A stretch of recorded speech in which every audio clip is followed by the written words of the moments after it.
Hello and welcome to my YouTube channel. Let's build a YouTube family together. Can you please subscribe my channel to show me support and help me to grow my channel? The topic of today's story is silent protocol. Let's start. Rain clung to the windows of Caleb Stroud's apartment like a warning. He hadn't slept in 2 days, and the city of Boston outside his window never did either. His laptop buzzed softly on the kitchen table, the only sound in the room apart from the occasional squeak of tires on wet asphalt below. He stared at the encrypted message that had just appeared on his screen. Tier 1 breach. Protocol. Silent. Code.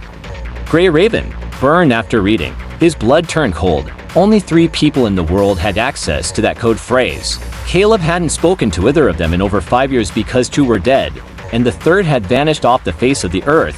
He leaned back in his chair, chest tight. The message faded after exactly 15 seconds, just as it was designed to. Burn after reading. No trace. He knew better than to panic. Ex-intelligence analysts didn't panic. But this wasn't some old Cold War run, this was now. And Gray Raven wasn't just a code. It was the name of an off-the-books operation that had been buried deep inside a CIA server room and sealed forever. Or so he thought. He glanced at the duffel bag in the closet. It was still there, untouched for years, but packed out of habit or paranoia.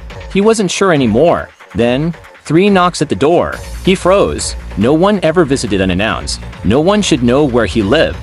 He stood slowly, stepped to the kitchen drawer, and retrieved a compact 6-hour P365. Quiet, efficient, familiar. The knocks came again. Slower, more deliberate. He moved to the door and looked through the peephole. A woman in a gray hooded jacket, early 30s, wet hair, no umbrella. She looked up directly at the peephole, as if she knew he was watching. Then she mouthed a single word. Protocol. He unlocked the door, not wide, just a crack. She slipped a card through the opening. He read it. Victoria Glass, private contractor, former JSOC analyst, level black, level black. No one used that anymore. It had been phased out a decade ago when off-grid ops were quietly dismantled, but Caleb remembered her name now barely. She had been brought in on a need-to-know basis during the final days of Operation Gray Raven. He opened the door. Talk, he said. She walked in, soaked, and didn't wait for an invitation to sit. You got the message? Yes.